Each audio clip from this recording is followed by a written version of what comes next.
శనివారం ఆత్మీయ అభివృద్ధి కూడిక వర్తమానం మీ అందరికీ తెలుసు. రోమాపత్రిక ధ్యానాలు వచనం వెంబడి వచనం ధ్యానిస్తున్నాం. ఇది 237వ ఆత్మీయ అభివృద్ధి కూడిక. రోమాపత్రిక ధ్యానాలు ధ్యానిస్తూ మనం 40వ వర్తమానానికి వచ్చాం. అయితే ఎటకెలకు గత వారం దేవుని కుమారుల ప్రత్యక్షత కొరకు సృష్టి మిగుల ఎదురు చూస్తుందని, ఆశతో ఎదురు చూస్తుందని, ప్రసవ వేదన కలిగి ఉందని మనము దేవుడు మనతో మాట్లాడిగా విన్నాం. అయితే ఈ 8వ అధ్యాయానికి ఒక ప్రత్యేకమైన ప్రాముఖ్యత ఉందని, దీంట్లో 3 స్టేట్మెంట్లు ఉన్నాయని, మొట్టమొదటి వచనంలో 8వ అధ్యాయం మొదటి వచనంలో, కాబట్టి ఇప్పుడు క్రీస్తు యేసునందున్న వారికి ఏ శిక్షా విధి లేదు. అలాగే 31వ వచనం, ఇట్లుండగా ఏమందుము, దేవుడు మన పక్షం నుండగా మనకు విరోధి ఎవడు. అలాగే ఆఖరి వచనం, క్రీస్తు ప్రేమ నుండి మనలను ఎడబాపు వారెవరు అని 3 స్టేట్మెంట్లు కలిగిన అద్భుతమైన అధ్యాయము ఈ అధ్యాయము. అయితే దేవుడు పౌలు రాసిన పత్రిక ద్వారా ఇప్పటి వరకు దేవుడు మనతో, కాబట్టి క్రీస్తు యేసునందున్న వారికి ఏ శిక్షా విధి లేదు అని చెప్పి 14వ వచనంలో ఎందరూ దేవుని ఆత్మచేత నడిపింపబడతారో వారందరూ దేవుని కుమారులు అనబడతారు అని చెప్పి, ఆత్మ సంబంధమైన మనసు గలవారు ఆత్మ విషయాలను ఆలోచిస్తారని, వారందరూ దేవుని కుమారులు అనబడతారని, అలాంటి దేవుని కుమారుల కొరకు సూర్యచంద్రులు అక్కరలేని రాజ్యం, అలాగే ఆకలి దప్పులు అక్కరలేని రాజ్యం మన కొరకు ఎదురు చూస్తుందని, అట్టి ప్రత్యక్షత కొరకు దేవుని కుమారులందరూ అటువంటి రాజ్యంలో ప్రవేశించి దేవుని సింహాసనం ఎదుట నిరంతరము వేరే పని లేకుండా దేవుని స్తుతించటము, అందులోనే ఆనందించటము, ఆ రాజ్యము కొరకు సృష్టి మిగుల ఎదురు చూస్తుందని, ఇట్టి భారాన్ని ఇప్పుడు పాప భూయిష్టమైన ఈ లోకాన్ని సృష్టి భరించలేకపోతుందని మనం విన్నాం. అయితే మరి దేవుని ప్రేమించేవారు అనగా దేవుని ఆత్మచేత నడిపింపబడుతున్న వారు, దేవుని ప్రేమించే వారికి 28వ వచనాన్ని మీ ముందు ఉంచుతున్నాను చూడండి. దేవుని ప్రేమించే వారికి అనగా ఆయన సంకల్పము చొప్పున పిలువబడిన వారికి మేలు కలుగుటకే సమస్తమును సమకూడి జరుగుచున్నవి. కాబట్టి ఇటు విషయాలన్నీ మన కొరకు సమస్తము సమకూడి జరగాలి. భూలోకంలో ఉంటుండగా కూడా మనము దేవుని తట్టు ఎదురు చూస్తున్నాం. కాబట్టి మనము ఏ విషయాల గురించి అయితే ఎదురు చూస్తున్నామో, ఇప్పుడు మీరు ఏ అవసరత కొరకైతే ఎదురు చూస్తున్నారో, ఏ విడుదల కొరకైతే ఎదురు చూస్తున్నారో, ఏ బాధ నుంచి విముక్తి పొందాలని ఎదురు చూస్తున్నారో, అవన్నీ మీరు దేవుని ప్రేమించేవారు కాబట్టి దేవుడు మీ కొరకు అవన్నీ సమకూర్చి జరిగిస్తాడు అన్నది వాక్యం చెప్తున్న సత్యం.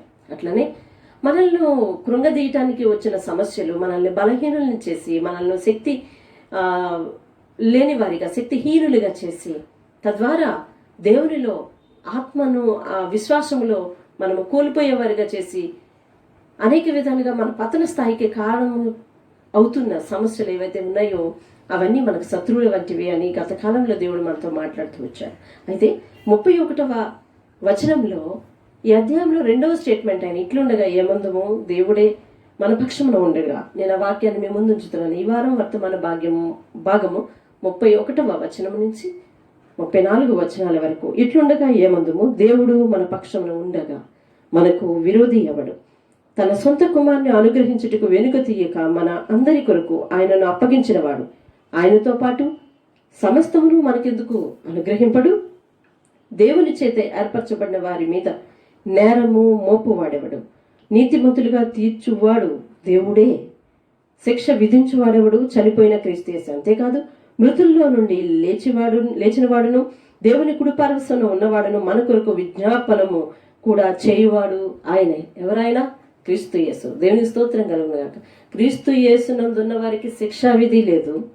క్రీస్తు యేసునందు ఉన్న వారికి విరోధి ఎవడు లేడు. 2వ స్టేట్మెంట్ అది. ఇప్పుడు దేవునికి మనకి, దేవునితో దేవుని ఆత్మచేత నడిపింపబడుతున్నాము అంటే దేవునికి మనకి ఒక గట్టి బంధము ఏర్పడింది అని ఈ వచనాలు చెప్తున్నాయి. క్రీస్తు యేసునందు ఉంటే శిక్షా విధి లేదట. క్రీస్తు యేసునందు మనం ఉంటే, మన యందు దేవుడు ఉంటే మనకు విరోధి ఎవరు లేరు అని దేవుని వాక్యం సెలవిస్తుంది. మనకున్న పరిస్థితులను బట్టి మనం భయపడడం సహజం. కానీ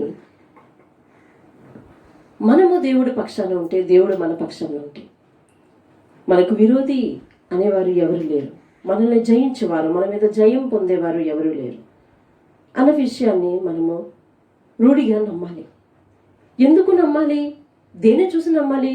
నువ్వు నమ్మటానికి కొన్ని రుజువులు కావాలి. అవును, వాక్యము రుజువులను ఇస్తూ, రుజువుకు నిలబడుతూ, ఇప్పటి వరకు సృష్టాది మొదలు నుంచి ఇప్పటి వరకు కూడా వాక్యములో పొల్లైన అక్షరమైన తేడా లేకుండా దేవుని ప్రేమ మన ఏళ్ళ కనుపరుస్తూనే ఉన్నాడు. మనతో మాట్లాడినవాడు, మనకు తోడుగా ఉన్నవాడు నరుడు కాదు. ఆయన నరుడు కాదు, అబద్ధమాడుటకు ఆయన నరుడు కాడు. ఆయన ఇచ్చిన మాటను నెరవేర్చుకునే దేవుడు. మనకు విరోధి లేడు అంటున్నారు. సమస్యలన్నీ నా చుట్టుముట్టున్నాయి, నేను చచ్చిపోవాలా బ్రతకాలా అనే స్థితిలో నేనున్నాను. ఎన్నో రోజుల నుంచి నేను ఆ సమస్య గురించి, దాని విడుదల గురించి ఎదురు చూస్తున్నాను, కానీ నాకు విడుదల లేదు. మరి అట్లయితే నేను దేవుని పక్షాన ఉన్నప్పుడు, దేవుడు నా పక్షాన ఉన్నప్పుడు నాకు అట్లాంటి విరోధి ఉండకూడదు కదా. నేను అటువంటి పరిస్థితులు గుండా, అటువంటి సమస్యలు గుండా నేను ప్రయాణం చేయకూడదు కదా అని నువ్వు అనవచ్చు. ఇది ప్రతిదీ కూడా మనకు అనుమానం. కానీ దేవుడు చెప్తా ఉన్నాడు, ముందు నీకు ఒక రుజువు కావాలి కదా. 32వ వచనం ఏమని చెప్తుంది? తన సొంత కుమారుణ్ణి అనుగ్రహించుటకు వెనుక తీయక మనందరి కొరకు ఆయనను అప్పగించినవాడు ఆయనతో పాటు సమస్తమును మనకెందుకు అనుగ్రహించడు. నీకేం కావాలని, దేని కొరకు ఎదురు చూస్తా ఉన్నావో, ఏ విడుదల కొరకు ఎదురు చూస్తా ఉన్నావో, ఏ బాధల్లో నేను ఇంకా తాళలేను, నేను ఇంకా తట్టుకోలేకపోతున్నాను అనే విషయాన్ని ఎదురు చూస్తా ఉన్నావో, నీకు ఆ విడుదలైతే రాలేదు. ఓకే, కానీ దేవుడు నీ కొరకు ఏం చేశాడో ఒకసారి జ్ఞాపకం చేసుకో. తన ఆత్మలో సగభాగాన్ని భూలోకానికి పంపించి తన కుమారునిగా నీకు పరిచయం చేసి అతడిని నీ సమస్త పాపముల విషయమై, పాప విముక్తి జరగకపోతే నీవు పరలోకానికి వెళ్ళడం అనేది జరగదు.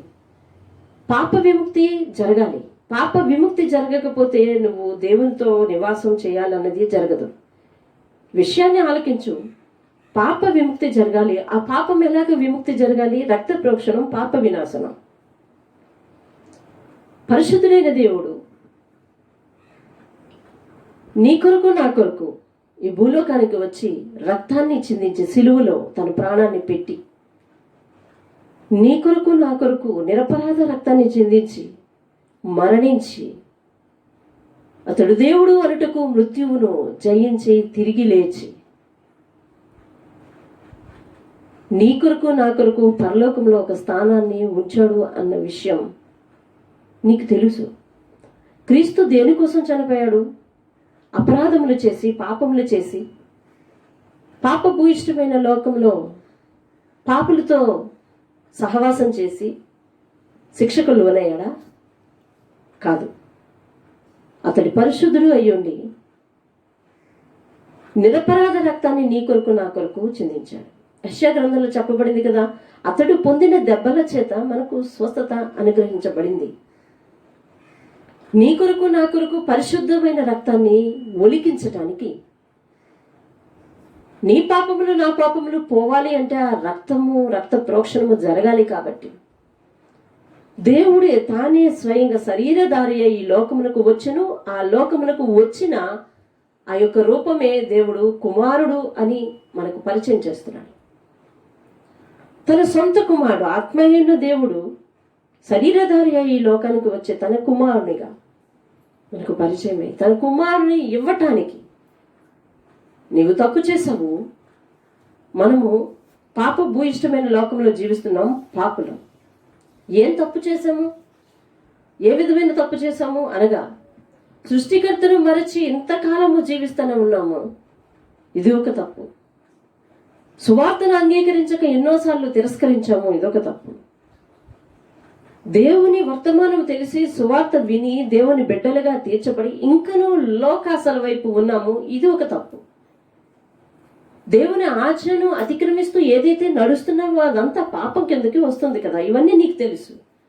ఈ పాప విమోచన జరగాలి అంటే తన సొంత కుమారుణ్ణి అతడు ఈ భూలోకమునకు పంపించి సిలువ మీద బలిగా నీ కోసం నా కోసం ఇచ్చాడు. తన సొంత కుమారుణ్ణి ఇవ్వటానికి వెనక్కి తీయని దేవుడు నీకు సమస్తమును ఆయనతో పాటు ఎందుకు అనుగ్రహించడు? తన సొంతం ఏదైతే ఉందో, తన ఆత్మను ఏదైతే ఉందో, ఇక్కడ ఆత్మార్పణ, రక్తము అర్పణ, ప్రాణము అర్పణ చేశాడు ఆయన. అంత వదులుకున్న దేవుడు నీ కొరకు నీకు కావలసిన అవసరములు ఎందుకు తీర్చడు అని దేవుడు నీకు ఒక రుజువైన ఆనవాలిస్తున్నాడు.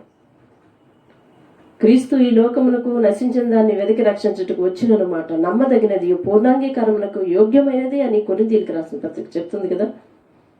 మరి పూర్ణాంగీకారమునకు యోగ్యమైన ఆ యొక్క స్టేట్మెంట్, ఆ యొక్క పరిస్థితి చరిత్రలో జరిగింది కదా. క్రీస్తు నీ కొరకు నా కొరకు సిలువ మీద మరణించాడు కదా. ఆఖరి వచనం చెప్తుంది చూడండి, మృతుల్లో నుండి లేచిన వాడును దేవుని కుడిపార్శ్వమున ఉన్నవాడు. దేవుని కుడిపార్శ్వమున ఉంటూ నీ కొరకు నా కొరకు కూడా ఆ పరలోకంలో నువ్వు నేను ఉండాలని, ఈ భూలోకంలో ఉన్నంత వరకు నీకు కావలసింది నాకు కావలసింది మనకివ్వాలని తానే విజ్ఞాపనం చేస్తున్నాడు అని చెప్పి ఆ కింద వచనం రాయబడి ఉంది. దేవుని చేత ఏర్పరచబడిన వారి మీద నింద మోపు వాడెవడు. ఈరోజు నువ్వు అనేకమైన నిందలు భరిస్తా ఉన్నావు, ఇవే నిందలని అనుకుంటున్నావు. కానీ తీర్పు అనేది ఒకటి ఉంది. ఆ తీర్పులో అపవాది మనల్ని వీడు పాపి, పరలోకమునకు యోగ్యుడు కాదు అనే ఒక నింద మోపపోతుంది, నేరం మోపపోతుంది. శిక్ష విధించువాడెవడు అని రాసి ఉంది. శిక్ష విధించటానికి అపవాది సిద్ధంగా ఉంది, శిక్షకు యోగ్యులను చేయటానికి సిద్ధంగా ఉంది. మానవుడు పాపి, జన్మతః కర్మతః పాపి. కాబట్టి పాపి పరలోకానికి యోగ్యుడు కాదు, కాబట్టి నరకానికి, నా నరకములకు వారసులను చెయ్యు అని అపవాది నీ కోసం నా కోసం సాక్ష్యం ఇవ్వడానికి సిద్ధంగా ఉంది. కాబట్టి దేవుడు మన పక్షంలో నిలబడితే నీ మీద నింద మోపేవాడెవడు, నీకు శిక్ష విధించేవాడెవడు అని దేవుని వాక్యం సెలవిస్తుంది. ఇప్పుడు దేవుడు మన పక్షంలో ఉంటుండగా మనకు విరోధి ఎవరు లేరు అనే వాక్యము ఈ భూలోకంలో ఉంటుండగా నీకు ఎన్ని నిందలు వచ్చినా అవన్నీ నీ ఎదుట వస్తూనే ఉన్నట్టే కనిపిస్తాయి. కానీ దేవుడు గొప్ప విడుదలిస్తాడు, నిన్ను విడిపిస్తాడు, నడిపిస్తాడు. అట్లనే అసలు ఘట్టం ఏదైతే ఉందో క్రైస్తవులకు కానీ భూలోకంలో కానీ అసలు ఘట్టం ఉంది. ఏమిటది? తీర్పు. ఆ తీర్పులో నిలబడినప్పుడు ఖచ్చితంగా అపవాది దేవుని దగ్గర సిద్ధంగా కాచుకొని కూర్చున్నాడు. నీవెప్పుడు తీర్పులోనికి వస్తావు, ఆ తీర్పులో నీ మీద ఎలాంటి నేరాలు మోపాలని ఎదురు చూస్తూ ఉన్నాడు. కాబట్టి ఆ సమయంలో దేవుడు నీ పక్షాన నా పక్షాన మాట్లాడాలి. దేవుడు నీ పక్షాన నా పక్షాన ఉంటేనే నువ్వు నేను పరలోకం వెళ్తాం, లేకపోతే లేదు. ఈ భూలోకంలో ఉంటుండగా కూడా నీకు నాకు విరోధి ఎవరు ఉండరన్న సంగతి బైబిల్ గ్రంథంలో రాయబడిన అనేక ఉదంతాలు మనకు వివరిస్తున్నాయి. మీకు ఎప్పుడూ పరిచయమైన దావీదు ఎవరి ద్వారా తరమబడ్డాడు? సౌలు ద్వారా తరమబడ్డాడు. మీకు ఆ విషయం తెలుసు. 1వ సమూయేలు గ్రంథంలో ఈయన యొక్క కష్టాలన్నీ రాయబడుతూ ఉంటాయి. అక్కడ 23వ వచనం 14వ వచనాన్ని నేను మీ ముందు చూస్తాను. 1 సమూయేలు గ్రంథం 23వ అధ్యాయం 14వ వచనం. అయితే దావీదు అరణ్యములోని కొండ స్థలముల యందును జీపు అనే అరణ్యములోను ఒక పర్వతమందును నివాసము చేయుచుండెను. సౌలు అనుదినము అతనిని వెతికినను దేవుడు సౌలు చేతికి అతనిని అప్పగించలేదు. దేవునికి స్తోత్రం కలుగును గాక. ఈ వాక్యాన్ని జాగ్రత్తగా అర్థం చేసుకో. లేఖనాలన్నీ కూడా నీకు ధైర్యాన్ని ఇవ్వటానికే దేవుడు లిఖించి ఉంచాడు. నీకే కాదు, నీ వెనక వచ్చు వారికి, నీ ముందు పోయిన వారికి కూడా ధైర్యాన్ని ఇచ్చినవి ఈ వాక్యాలే. అయితే విను. అయితే దావీదు ఎక్కడెక్కడ జీవిస్తున్నాడు? అరణ్యములోను, కొండ స్థలముల యందు, జీపు అరణ్యములో ఒక పర్వతమందు నివాసం చేస్తున్నాడు. ఇవన్నీ నివాస యోగ్యమైన స్థలాలు అంటారా? అరణ్యము నివాస యోగ్యమైంది కాదు, కొండ నివాస యోగ్యమైంది కాదు, జీపు అరణ్యం అట అది నివాస యోగ్యమైంది కాదు, పర్వతము నివాస యోగ్యమైంది కాదు. అనగా సౌలు తరుముతూ ఉంటుండగా దావీదు ప్రాణభయంతో ప్రాణము గుప్పిట్లో పెట్టుకొని ప్రాణభయంతో అరణ్యములందు, కొండల యందు, పర్వతాల యందు నివసిస్తున్నాడు. అనగా నివాస యోగ్యము కాని పరిస్థితుల్లో క్రూర మృగముల భయం ఉంటుండగా, అరణ్యములు ఏముంటాయి? క్రూర మృగముల భయం ఉంటుండగా, కీటకాల భయం ఉండగా, విష పురుగుల భయం ఉంటుండగా, అరణ్యములో దావీదు వెలుగు లేని స్థలములలో జీవిస్తా ఉన్నాడు, తల దాచుకుంటా ఉన్నాడు. ఇదంతా కష్టమే కదండి. ఆయనను ఆ కింద వచనం రాసి ఉంది చూడండి. సౌలు అనుదినము దావీదును వెతుకుచుండెనను, వెదకినను ఏమని రాసింది? దేవుడు సౌలు చేతికి అతను అప్పగించలేదు. కష్టం నీ జీవితంలో ఉంటాయి, సమస్యలు నిన్ను తరుముతూ ఉంటాయి, నీ శత్రువులు నిన్ను తరుముతూనే ఉంటారు. ఎప్పుడు నీకు వేలెత్తి చూపిద్దామని ఎదురు చూస్తూనే ఉంటారు. నువ్వెప్పుడు పతనం అవుతామని ఎదురు చూస్తూనే ఉంటారు. అయితే గమనించు, దేవుడు నీ పక్షంలో ఉంటే నీకు విరోధి ఎవరు లేరు. నిన్ను ఆ సమస్యలు తరుముతాయే గాని సమస్యల చేతికి నిన్ను చిక్కించడం అని చెప్పి దేవుని వాక్యం స్పష్టంగా సెలవిస్తుంది. దేవుని వాక్యాన్ని నమ్మాలి, అనే విషయం నీకు తెలిసి ఉండాలి, నమ్మాలి. దేవుని వాక్యాన్ని ఆధారం చేసుకుని జీవించాలి. దేవుడే మన పక్షంలో లేకపోతే మన దగ్గరకు ఎవ్వరి నుండి సహాయం దొరకదు అన్న విషయం కూడా ఇదే సమూయేలు గ్రంథంలో దావీదును తరిమే సౌలు విషయంలో పరిశుద్ధాత్ముడు రాసి ఉంచాడు. మీకు ఆ విషయాన్ని కూడా నేను జ్ఞాపకం చేస్తున్నాను. అదే మొదటి సమూయేలు గ్రంథం 28వ అధ్యాయము 16వ వచనాన్ని మేము ముందు ఉంచుతున్నాను. చూడండి, అందుకు సమూయేలు, యెహోవా నిన్ను ఎడబాసి నీకు పగవాడు కాగా నన్ను అడుగుట వలన ప్రయోజనమేమి? యెహోవా తన మాట తన పక్షముగానే నెరవేర్చుచున్నాడు అని సమూయేలు సౌలుతో అంటున్నాడు. అక్కడ ఏం జరిగింది? సౌలు మీదకు దురాత్మ వచ్చింది, సమూయేలు చనిపోయాడు. ఇప్పుడు సౌలు ఎటు వెళ్ళాలి, ఎక్కడికి వెళ్ళాలి, ఎలాగ గెలవాలి అనే పరిస్థితి తనకు తెలియటం లేదు. తన మీదకు యుద్ధము ప్రకటన జరిగింది. ఇప్పుడు ఏం చేయాలి? ఇప్పటి వరకు దేవునికి అందకుండా, దేవునికి విరోధంగా, దేవునికి ఇష్టుడుగా కాకుండా తన ఇష్టానుసారంగా తిరిగిన వాడు సౌలు. దేవుని ఆత్మపూర్ణులైన దావీదును తరమాలని చంపాలని చూస్తున్నవాడు సౌలు. దురాత్మ ఎప్పుడైతే పట్టిందో యెహోవా ఆత్మ అతని మీద నుంచి పోయింది అని లేఖనాలు చెప్తా ఉన్నాయి. అయితే ఈ గడ్డు సమస్యలో సమూయేలు చనిపోయాడు కాబట్టి తనకు మరి ఏ విధంగానూ కూడా ధైర్యం ఇచ్చేవారు లేకపోగా, వాక్యం చేత గాని, దర్శనం చేత గాని, ప్రవక్తల చేత గాని తనకి ఏ సమాధానం రాకపోయింది. యెహోవా యొద్ద విచారణ చేసినా కూడా ఆ ప్రార్థన దేవుడు అంగీకరించలేదు. ఇప్పుడు ఎక్కడికి వెళ్ళాలి అతను సౌలు సలహా తీసుకోవటానికి? కాబట్టి సౌలు అప్పుడు ఏం చేస్తాడు అంటే, ఆత్మీయులుగా మనం ఎక్కడికి వెళ్ళకూడదు అక్కడికి వెళ్తాడు. కర్ణ పిశాచముల దగ్గరకు, ఆ సోది చెప్పు వాళ్ళ దగ్గరకు, ఒక స్త్రీ దగ్గరకు వెళ్తున్నట్టుగా ఆ 28వ అధ్యాయంలో రాసి ఉంటుంది. కర్ణ పిశాచములను ఒకప్పుడు తన దేశంలో ఉండకుండా వెళ్ళగొట్టిన సౌలు ఇప్పుడు యెహోవా యొద్ద నుంచి తనకు సమాధానం రాకపోయేసరికి, ప్రవక్తల యొద్ద నుంచి తనకు సమాధానం రాకపోయేసరికి, వాక్యం ద్వారా గాని, దర్శనం ద్వారా గాని తనకు ఏ సమాధానం అందకపోయేసరికి ఎవరి దగ్గరికి వెళ్లాల్సి వచ్చింది? కర్ణ పిశాచముల దగ్గరకు వెళ్ళి ఆశ్రయించాల్సి వచ్చింది. అక్కడికి వెళితే ఆ స్త్రీ అంటుంది, నువ్వు సౌలు కదూ, ఇదిగో నువ్వు నీ కొరకు సలహా ఇవ్వడానికి ఎవరినైతే రమ్మంటున్నావు అందుకు సమూయేలు వస్తా ఉన్నాడు అని. సమూయేలు ఆత్మ భూమి మీదకి దిగి సౌలుతో మాట్లాడుతుంది. ఎందుకయ్యా ఎదురు చూస్తావు? సమాధానం కోసం ఎందుకు ఎదురు చూస్తావు? ఇప్పటి వరకు నీ ఇష్టానుసారంగా నడిచావు కదా, దేనికోసం ఎదురు చూస్తా ఉన్నావు? యెహోవా నిన్ను ఎడబాసి నీకు పగవాడు కాగా నన్ను అడుగుట వలన, ప్రవక్తలను అడుగుట వలన నీకు ప్రయోజనం ఏమి లేదు అని దేవుడు చెప్తా ఉన్నాడు. సమూయేలు ద్వారా దేవుడు అక్కడ సెలవిస్తా ఉన్నాడు. మాట అంగీకరించు, మాట విను, ఆలోచించు. నువ్వు దేవుని పక్షంలో ఉండి లోక పరిస్థితులను విడిచిపెట్టి నువ్వు చేస్తున్న భక్తి ఏదో యథార్థంగా చేస్తున్నావని నీవు అనుకుంటున్నావు కదా, రైట్. అలా అయితే దేవుడు నీ పక్షంలో ఉంటాడు. ఈ లోకంలో సమస్యలను చూస్తూ భయపడకు. ఈ లోకంలో సమస్యలకు ఆయన విడుదలిస్తాడు. ఎలాగా?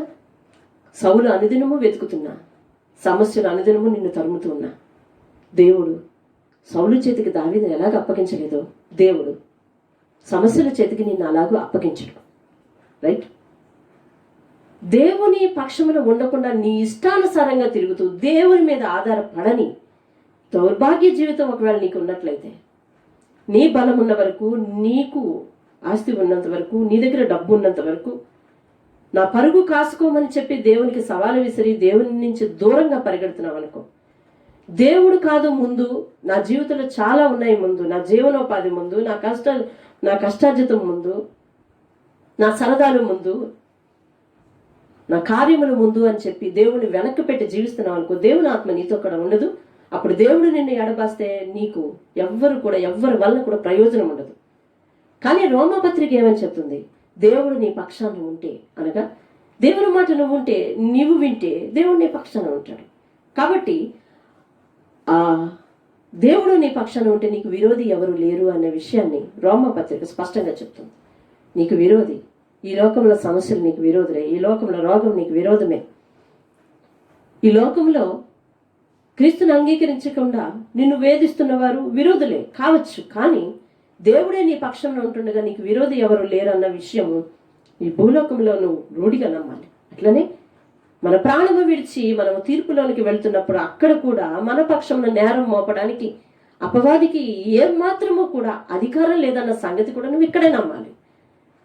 దేవుడు మన పక్షం ఉండడుగా. చూడండి ఆ 8వ అధ్యాయం రోమపత్రికలో అద్భుతమైన స్టేట్మెంట్ అది. ఇట్లుండగా ఏమందుము, దేవుడు మన పక్షంలో ఉండగా మనకు విరోధి ఎవరు? మనకు విరోధి ఎవరు లేరు. ఆ వాక్యాన్ని నేను ఒకసారి మీ ముందుకు ఉంచుతున్నాను. చూడండి, తన సొంత కుమారుని అనుగ్రహించుటకు వెనుక తీయక మనందరి కొరకు ఆయన అప్పగించిన వాడు ఆయనతో పాటు సమస్తమును మనకి ఎందుకు అనుగ్రహించడు? దేవుని చేత ఏర్పరచబడిన వారి మీద నేరము మోపువాడేవాడు? నీతిమంతులుగా తీర్చువాడు దేవుడే. శిక్ష విధించేవాడేవాడు? చనిపోయిన యేసుక్రీస్తే. అంతేకాదు, ఆయన చనిపోవడమే కాదు, మృత్యుంజయుడే, మృతుల్లో నుంచి లేచిన వాడును, ఆ పరలోకములో అబ్రహాము కుడి పార్శ్వమున కూర్చున్నవాడును, నీ కొరకు నా కొరకు విజ్ఞాపనము చేయవాడు కూడా ఆయనే. ఏమని విజ్ఞాపన చేస్తున్నాడు మన కొరకు? ఏమని విజ్ఞాపనం చేస్తున్నాడో కూడా జ్ఞాపకం చేసుకో. నీవు సమస్యల నుండి విడిపింపబడాలని విజ్ఞాపన చేస్తున్నాడు. నిన్ను ఆ పరలోక భాగ్యం నీ దగ్గర నుంచి దూరం చేయొద్దని తండ్రి అయిన ఆ ఆత్మకు విజ్ఞాపన చేస్తున్నాడు. పరలోకంలో నీ కొరకు స్థలాన్ని ఏర్పరచాలని విజ్ఞాపన చేస్తున్నాడు. ఆకలి దప్పులు లేని, సూర్యచంద్రులు అక్కర్లేని ఆ రాజ్యం నీ కోసం ఏర్పాటు చేయాలని విజ్ఞాపన చేస్తున్నాడు. నువ్వు నమ్మాల్సిందల్లా ఒకటి, దేవుడు నీ పక్షంలో ఉన్నాడా లేదా అన్న సంగతి నీ ప్రవర్తన ఆధారం చేసుకుని నమ్ము. నువ్వు అనుసరించే మార్గము దేవుని మార్గము, దేవునికి ఇష్టమైన మార్గం అయితే దేవుడు నీ పక్షంలో ఉన్నాడన్న సంగతి నీకు బాగా అర్థమవుతుంది. నువ్వు అనుసరించే మార్గము వాక్యానికి విరుద్ధమైన మార్గం అయితే, దేవుడు కాదనుకునే మార్గం అయితే, దేవుడి నుంచి దూరంగా ఉండే మార్గం అయితే దేవుడు నీ పక్షాన లేడని అర్థం చేసుకో. దేవుడు నీ పక్షాన లేకపోతే నువ్వు ఎక్కడికి వెళ్ళినా నీకు విచారణ దొరకదు, నీకు పరిష్కారం దొరకదు.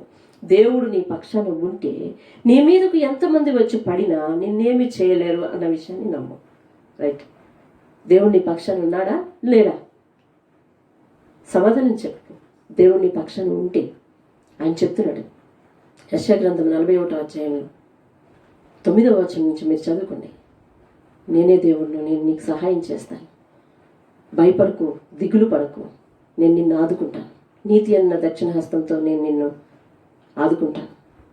నీ మీదకి లేచి వారు నిన్ను కనుగొంటావు, కానీ వారు నీకు కనపడరు. నిన్ను నిందించు వారే సిగ్గుపడతారు. నీ దేవుడైన యెహోవానగు నేను భయపడకము అని చెప్పుచు నీ కుడి చేతిని నేను పట్టుకుంటున్నాను అని చెప్తున్నాడు. కాబట్టి దేవుడు నీ పక్షాన ఉన్నాడు. నువ్వు దేనికి భయపడకు. నీకు విరోధి అంటూ ఎవరు లేరు. నమ్ము. దేవునికి నమ్మకంతో ప్రార్థించు. దేవుడు నీ పక్షానే ఉన్నాడన్న స్పర్శను చూడు. దేవునికి సాక్షిగా నిలబడు. ప్రార్థిస్తున్నాను. మహోన్నతుడా, నీకు వందనాలు. నీ సహాయము నాయన మాకు ఎల్లప్పుడూ ఉంచి నాయన మా పక్షమున నీవు ఉంటున్నావు. కాబట్టి ఈ విరోధి అయిన సాతాను కానీ, విరోధంగా లేచే సమస్యలు కానీ, విరోధముగా లేచే మనుషులే కానీ మమ్మల్ని ఏమీ చేయకుండా ఎల్లప్పుడూ కాపాడుతూ ఉన్నామని నీ వాక్యం ద్వారా మాకు సెలవిచ్చావు. ఈ దినము నుండి ఈ వాక్యము ఎందరైతే నమ్ముతున్నారో, ఎందరైతే వారి హృదయం మీద విశ్వసిస్తున్నారో వారందరి జీవితంలో నూతన బలము చేకూర్చి, నూతన శక్తి అనుగ్రహించి, ఆత్మ సంబంధమైన ఆ ప్రత్యక్షత కొరకు ఎదురు చూసే కన్నులు వారికి దయచేసి మీ నామానికి మహిమ తెచ్చుకోని, మహిమ ఘనత ప్రభావం మీరే పొందమని యేసు నామములో అడిగి వేడుకుంటున్నాం తండ్రి. ఆమేన్. సెలవు.